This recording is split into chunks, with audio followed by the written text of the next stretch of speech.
Hey there, Leslie here.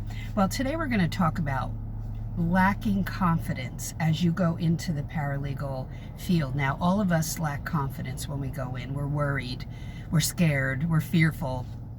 So join the club on that one. I didn't know what to expect. I didn't know anything about this field. I just jumped in and thought I could build something, and yes, I was right.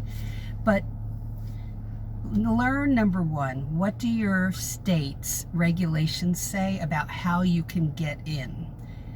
In California, Business Code 6450 says that you have to have a degree or certificate. Read that if you're in California. If you're in the other 49 states, there are usually 3 ways to get in, okay?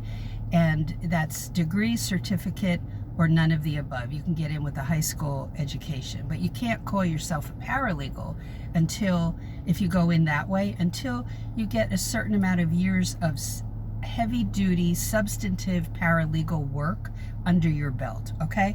So your confidence level shouldn't be placed or built on things that happened in the past, or perhaps someone in your life is not believing in you and you're being pulled to this career. You have to do it anyway. And you'll feel so good about yourself when you do. Some of the things, and I'll tell you what was said to me, that we do negative self-talk. It's me, it's all my fault. That's number 1. Number 2 is I never do well on tests. I always mess up. Number 3, I can't do anything right. Everything I do goes wrong.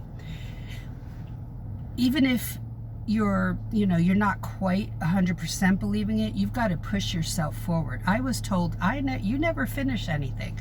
No, I was an explorer. I will try things. I will try different things in art and find out that I don't like it. I didn't know if I would like the paralegal field, but I did.